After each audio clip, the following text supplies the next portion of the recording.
नमस्कार, मैं हूं अजय कुमार और आप देख रहे हैं देश भर की बड़ी खबरों के साथ दस्तक। आज के दिन भले ही आपके लिए सब्जी खरीदना मुनासिब ना हो, भले ही दूध बहुत महंगा हो गया हो, भले ही आपकी बचत ना के बराबर हो और जब आप सब्जी मंडी पहुंचे तो वहां पर 80 रुपए प्रति किलो पालक का साग खरीदने को मिले। महंगाई से जनता भले ही कंगाल हो रही हो, लेकिन कांग्रेस बन रही है मालामाल। देश की अर्थव्यवस्था डावाडोल हो रही है, लेकिन एक ITI के जरिए नेशनल इलेक्शन वॉच से मिले आंकड़े बताते हैं कि कांग्रेस की कमाई का ग्राफ लगातार आसमान छूता जा रहा है और ऐसे में सवाल यह उठने लगा है कि कांग्रेस की यह कमाई कहां से आ रही है।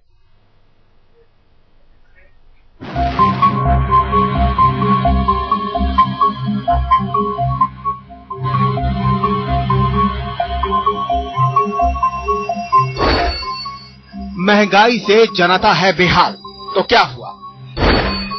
कांग्रेस का खाता है मालामाल। आपके लिए घर का बजट भले ही मुसीबत का सबब बन गया, दिल थाम कर देखिएगा कैसे कांग्रेस की झोली महंगाई के दौर में भी भरती चली गई। नेशनल इलेक्शन वॉच से मिले आंकड़ों के मुताबिक इस समय कांग्रेस की झोली सिर्फ और सिर्फ चंदे से मिली रकम का हिसाब सामने आया है, 2008 करोड़। और जनाब, ये जानकर तो आप और भी हैरत में पड़ जाएंगे कि ये चंदा पार्टी को सिर्फ 7 सालों में मिला है। आखिर कहां से आया हजारों करोड़ का चंदा? क्या खुद कुबेर मेहरबान हो गए या फिर महंगाई से जूझ रही आम जनता ने अपने हिस्से की रोटी कांग्रेस के नाम कर दी? इसका हिसाब भी हम आपको तफसील से बताएंगे। पहले देखिए कि इस 2008 करोड़ में से कितनी रकम ऑन रिकॉर्ड और कितनी बेनामी, क्योंकि चंदे के इस पूरे खेल का राज इसी में छुपा है। 2004 से 2011 तक कांग्रेस को मिले कुल 2008 करोड़ रुपए। इनमें से करीब 240 करोड़ रुपए ऑन रिकॉर्ड दिए गए, यानी इस रकम को देने वालों का नाम और चेक की डिटेल दर्ज है। ये रकम कुल चंदे का 11% है। बाकी 1768 करोड़ रुपए कहां से आए, किसने दिए, इसका कोई अता पता नहीं है। जिस पार्टी की जितनी हैसियत उस पार्टी को उतना फायदा। आंकड़े बेहद ही चौंकाने वाले हैं। पार्टी चाहे छोटी हो या बड़ी, फायदा तो सबको हुआ, लेकिन सबसे ज्यादा मालामाल हुई कांग्रेस। औसतन 3000 करोड़ हर साल कांग्रेस को चंदे के रूप में मिले।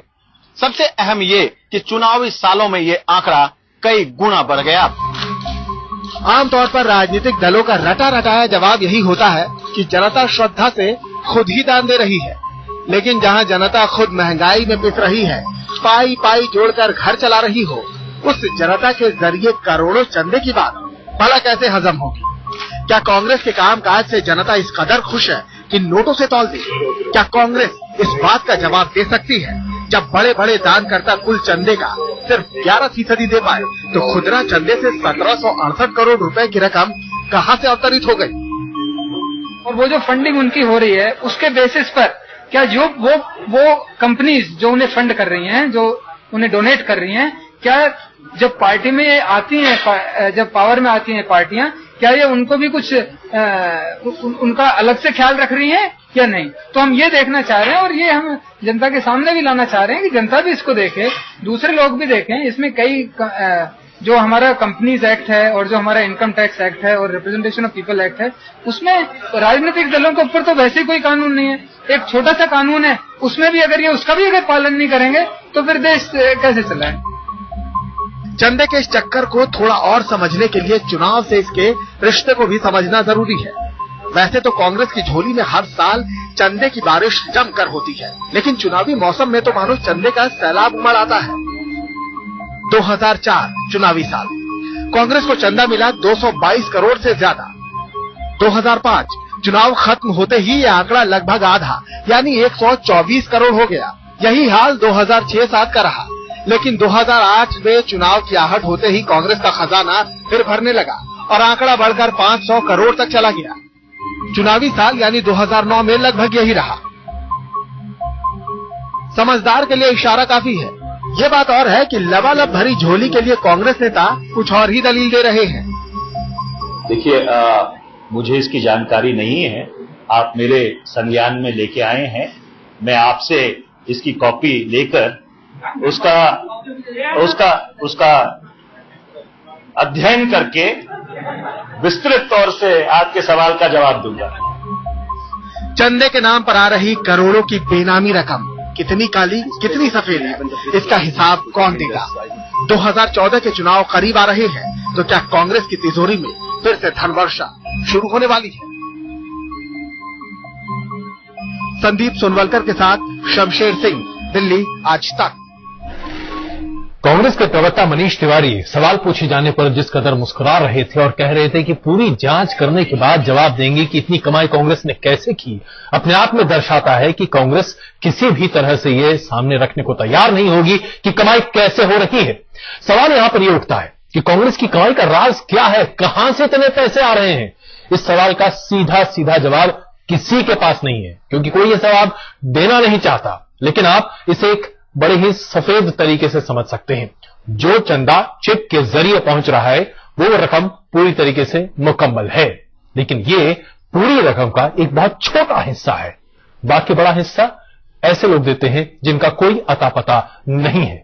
क्यों देते हैं इसका भी अता पता नहीं है। क्या कांग्रेस पार्टी ये बताने का जहमत उठाना पसंद करेगी कि क्या वो लोग जो बेनामी तौर पर चंदा दे रहे हैं उनको क्या फायदा मिल रहा है?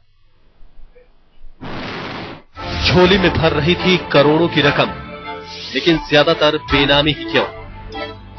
हमने आपको पहले भी बताया था कि कांग्रेस की दान पेटी में आई करोड़ों की रकम में से करीब 11% ही चेक से दी गई है और ये रकम बनती है 240 करोड़ रुपए। भले ही कांग्रेस के लिए ये कुल चंदे का एक छोटा सा हिस्सा हो, लेकिन इस छोटे से हिस्से के खेल में बड़े बड़े खिलाड़ी शामिल हैं।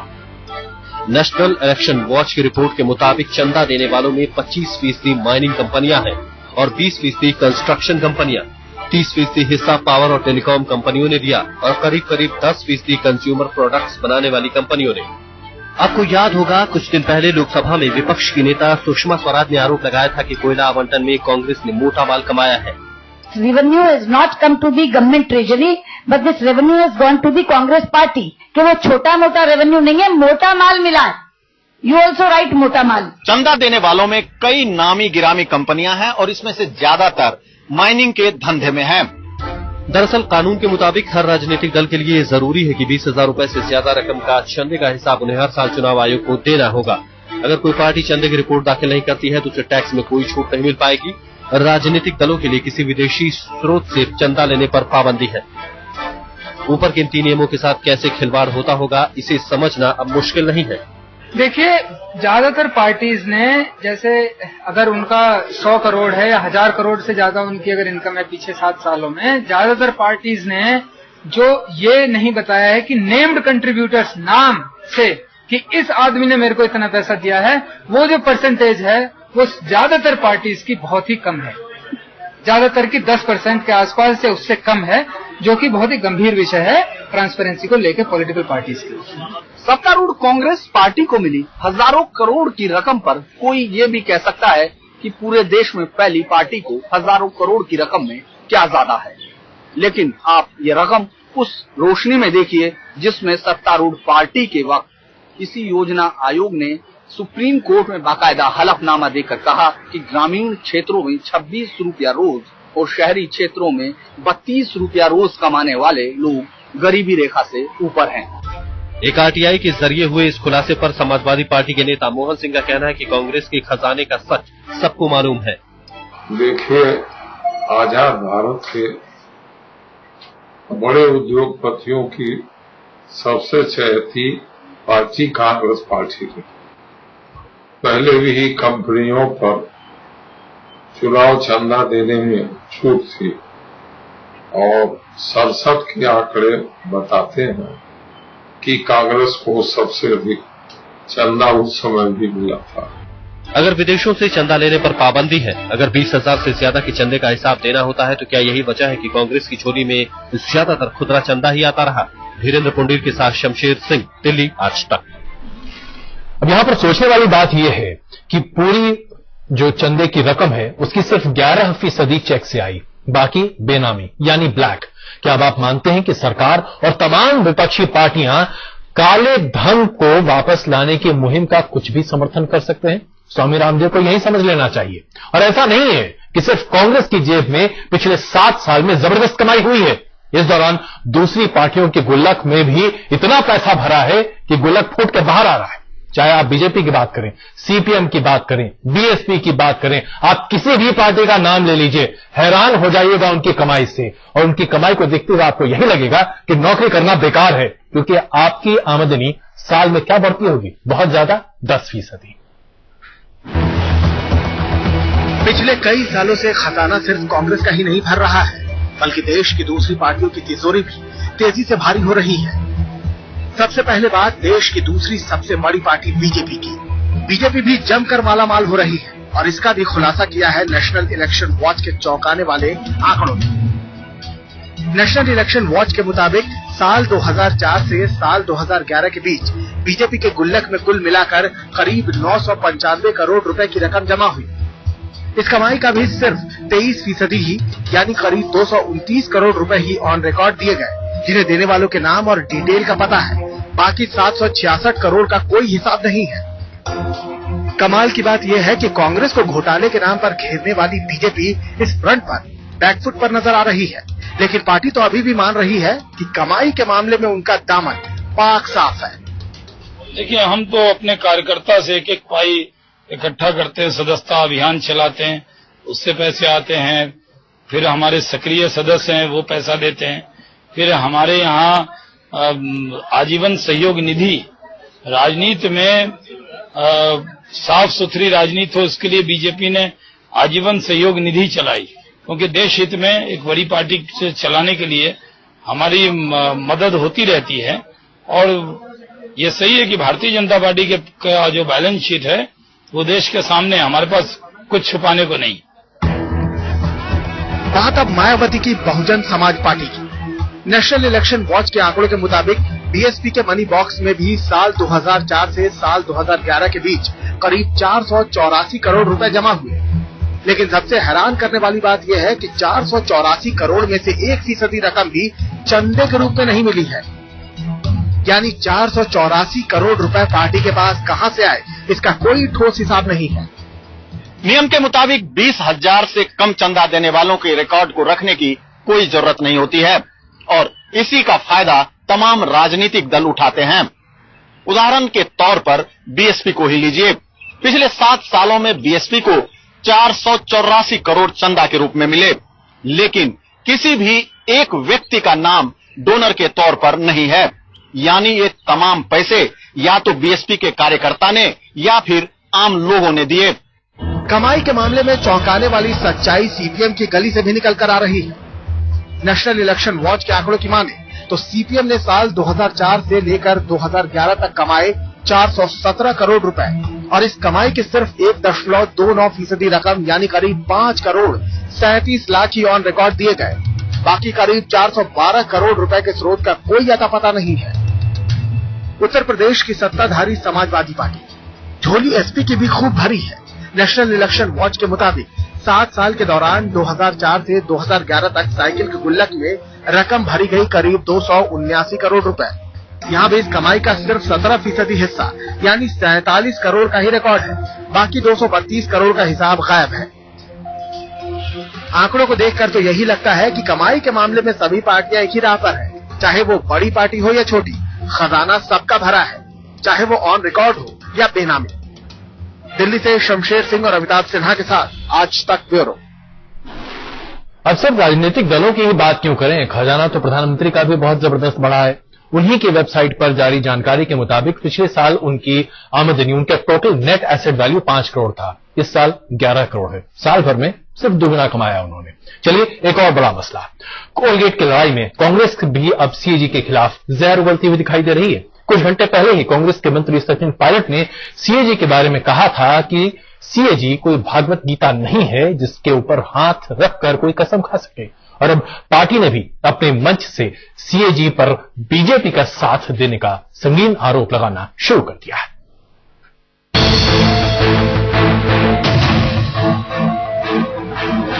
कोयला आवंटन घोटाले पर भारत के नियंत्रण महालेखा परीक्षक यानी सीएजी की रिपोर्ट पेश होने के बाद से राजनीतिक गलियारों में जो आग लगी थी वो अभी तक सुलग रही है।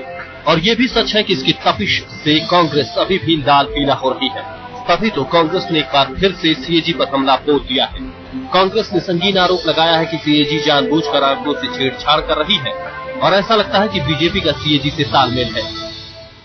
बीजेपी और सीएनडीजी में जो मानसिक तालमेल है, क्या ये एक महज संयोग है? इसमें और कुछ भी? सीएजी को लेकर कांग्रेस में अलग अलग बयान आते रहे हैं। संचार मंत्री कपिल सिब्बल और वित्त मंत्री पी चिदम्बरम ने रिपोर्ट आते ही सीएजी पर सवाल खड़े किए थे, लेकिन बाद में वो सिर्फ रिपोर्ट तक ही बोलते नजर आए। कांग्रेस महासचिव दिग्विजय सिंह ने सीएजी पर बीजेपी की राजनीति करने का आरोप भी लगा डाला था। हालांकि खुद प्रधानमंत्री सीएजी पर सीधा हमला करने से बचते रहे, लेकिन अब लगता है कि पार्टी सीएजी और बीजेपी दोनों को निशाना बनाना चाहती है और कांग्रेस का ये तर्क दूसरों की गले नहीं उतर रहा है। साफ सुथरी राजनीति हो, इसके लिए बीजेपी ने आजीवन हमारी मदद होती रहती है। और ये सही है कि भारतीय जनता पार्टी का जो बैलेंस शीट है वो देश के सामने, हमारे पास कुछ छुपाने को नहीं। सीएजी को निशाना बनाने को लेकर कांग्रेस में अलग अलग राय समझ में आ रही हैं।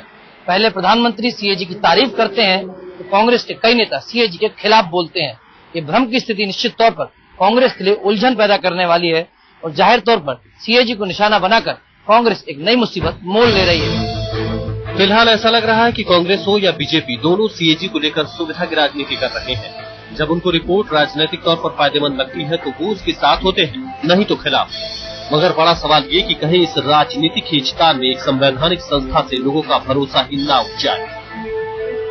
रीमा पाराशर के साथ संदीप सोनवलकर, दिल्ली, आज तक। और अब बात करते हैं अभिव्यक्ति की आजादी की। कार्टून पर जबरदस्त कोहराम मच गया है। असीम त्रिवेदी नाम के एक कार्टूनिस्ट और उनके कार्टून पर ऐसा घमासान मचा हुआ है कि अब उनके ऊपर देशद्रोह का इल्जाम लगाया जा रहा है। मुंबई की एक अदालत ने उन्हें 24 सितंबर के लिए जेल भेजने का आदेश सुनाया है। ये पूरा मामला अपने आप में बड़ा पेचीदा है और साथ ही साथ कई सवाल भी खड़े करता है। सवाल ये कि क्या हमारे देश में अभिव्यक्ति की आजादी अब न के बराबर रह गई है?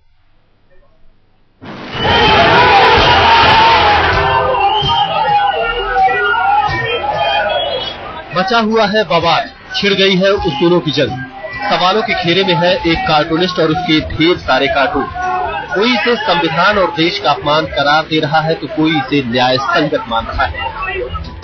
असीम त्रिवेदी, यही नाम है उस कार्टूनिस्ट का जिनके बनाए कुछ कार्टून को लेकर कोहराम मच गया है। कानपुर से लेकर मुंबई तक असीम त्रिवेदी को लेकर प्रदर्शन हो रहे हैं। असीम का परिवार असीम के पक्ष में धरना दे रहा है तो राजनीति से ताल्लुक रखने वाले असीम की कला और उनकी कृति को राष्ट्रीय प्रतीकों का अपमान बता रहे हैं।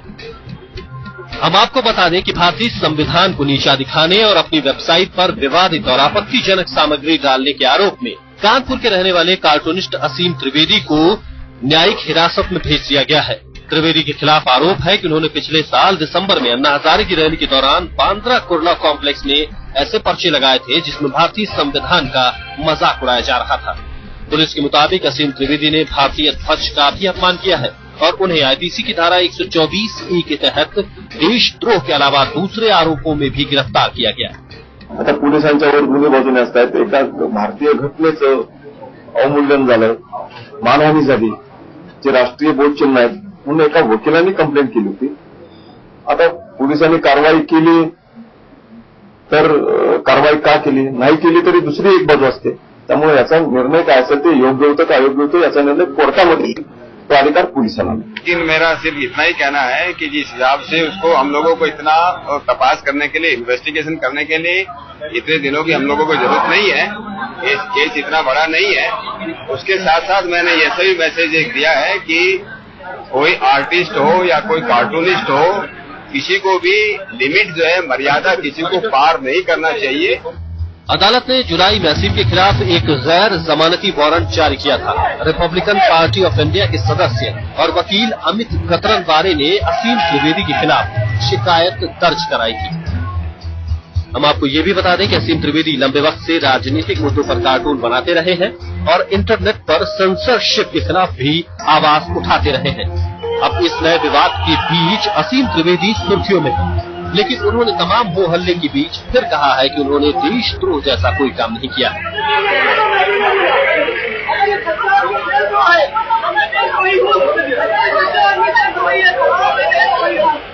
सरकार भी असीम पर सख्त है, लेकिन असीम अपने कार्टून की सच्चाई को लेकर डटे हैं। उधर अदालत ने असीम त्रिवेदी को 24 सितंबर तक न्यायिक हिरासत में भेज दिया है। कानपुर से रंजय सिंह और समीर दीक्षित के साथ आदित्य अमन, मुंबई, आज तक।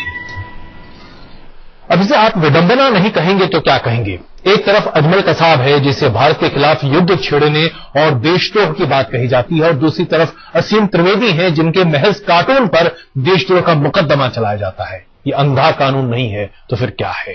असीम त्रिवेदी के कार्टून और उनकी गिरफ्तारी पर तैयार हो गया है दो खेमा, जहां कांग्रेस से जुड़े नेता असीम को मर्यादा और मर्यादा के दायरे के भीतर रहने की बात सिखाने की कोशिश कर रहे हैं। वहीं कई ऐसी प्रतिक्रियाएं भी आ रही हैं जहां असीम त्रिवेदी और उनके कार्टून को लोग जायज ठहरा रहे हैं।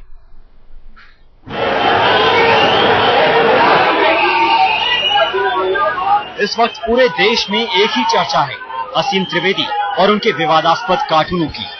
कार्टूनिस्ट को अदालत ने 24 सितंबर तक न्यायिक हिरासत में भेज दिया है, लेकिन असीम त्रिवेदी की गिरफ्तारी के मुद्दे पर सवाल उठ रहा है कि क्या अभिव्यक्ति की आजादी पर हमला है? क्या ये आजाद देश में स्वतंत्र विचारों पर लगाई जा रही पाबंदी है? क्या ये व्यक्ति की सोच और कला पर लगाया जा रहा प्रहार है?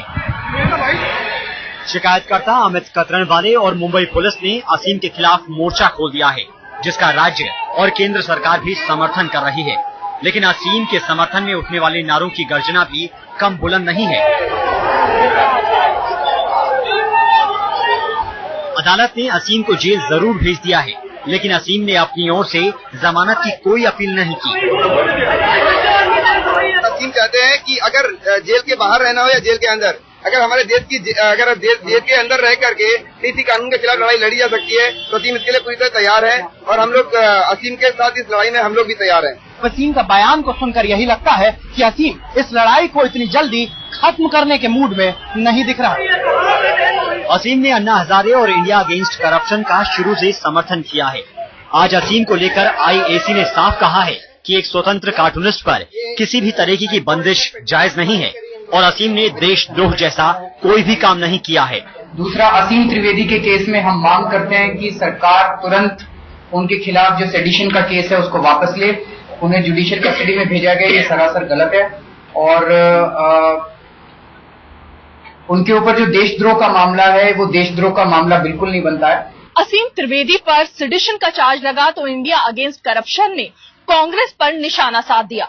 अरविंद केजरीवाल ने सवाल उठाया कांग्रेस की नीयत पर और जवाब मांगा कि आखिर एक कार्टून पर देशद्रोह कैसे हो सकता है। असीम पर आरोप है देशद्रोह का।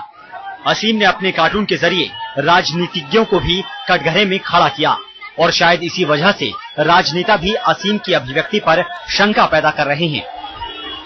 कार्टूनिस्ट भी आर्टिस्ट होते हैं जो कुछ बनाते हैं अपनी सोच के आधार पर, लेकिन उनको भी जो संवैधानिक लक्ष्मण रेखा है कि भारत के सिंबल्स को अपना सब्जेक्ट नहीं बनाए, अपना आधार नहीं बनाए। द्रोहता का मुकदमा चले या न चले इस पे जरूर सोचने की बात है, लेकिन ये कि कार्टूनिस्ट को भी एक अपनी हदूद में रहना चाहिए। मुंबई में असीम के समर्थन में इंडिया अगेंस्ट करप्शन के कार्यकर्ताओं ने मोर्चा निकाला और राजनेताओं की सोच पर सवाल खड़ा किया। जिस प्रकार से कोई करप्शन के विरुद्ध या सरकार के विरुद्ध जिस प्रकार से लोग लड़ रहे हैं, उनको जो दबाव है, इसका हमें टोटल विरोध है।